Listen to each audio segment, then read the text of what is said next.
Na si Gian Soto, ang aking kumpare. Ayan, inaanak niya yung aking anak.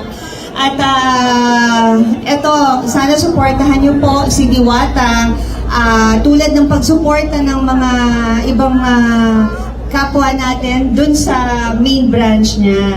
At dapat pakita nyo na mahilig din ang mga taga Quezon City dito sa pagkain. At alam ko naman ang Pares hindi nawawala sa uso yan. All-time favorite yan, kahit asawa ko, paborito yung Pares minsan dadalhin ko siya dito.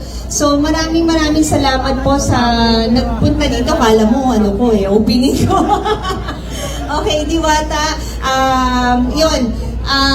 Narinig ko kanina, sabi huwag intindihin ng bashers. May basher ba? Hindi. Basta huwag mo na lang intindihin kung ganun talaga. Pag puno ng bunga ang puno, talagang binabato ng binabato yan. Para So, just be humble, stay grounded, at sana mas marami ka pang matulungan na kapwa mo.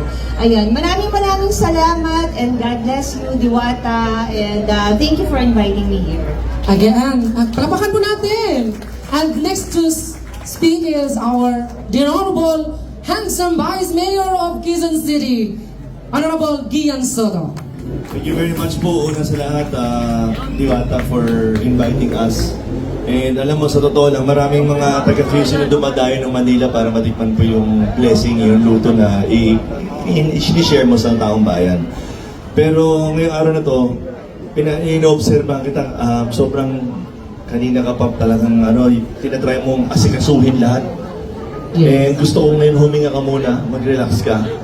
And amen, alam namin kaya mo, pero tanda mo, Diwata, nasubaybayan namin kung paano ka nagsimula. Alam namin kung gaano kahirap yung mga pinagdaanan mo para makarating kung nasan ka ngayon. And tama yung sinabi ni Ara. Tandaan mo na huwag mong kakalimutan na kung saan ka nanggaling. Stay humble. And gusto ko lang ipaalam sa'yo na ang Panginoong Diyos ay kasama mo dito sa hirap at sa ginhawa at sa mga susunod pang tatahakin mo sa buhay. Dahil okay lang ba? Reach out natin yung kamay natin kay Diwata, and then ipapag-pray ka namin. Okay lang ba? Ayos lang ba yun? Yes. Dear God, maraming salamat po, Panginoong Diyos, sa lahat ng mga blessings na binibigay niyo sa amin, sa lahat ng mga pagsubok na binibigay niyo, sa lahat ng pagmamahal, at higit sa lahat provision na binibigyan niyo. Lord, we lift up to you, Diwata. Please, God, tuloy-tuloy niyo po siyang gabayan. Tuloy-tuloy niyo po siyang ilid sa inyo dahil alam po namin na wala naman po siyang ibang gustong gawin kundi mag-bless po ang pamilya at mga tao sa paligid niya. Kaya po, Lord, we pray for good health, long life, protection, provision, at higit sa lahat, puno ng kasiyahan sa buhay ni Diwata at tuloy-tuloy niyo po siyang gamitin bilang isang inspirasyon sa mga tao sa paligid. Sa ngalan ng iyong anak na si Jesus, as we pray. In Jesus' name, Amen! Ayan. So, maraming salamat, Vice Mayor Gian. Ayan, at next to speak for us,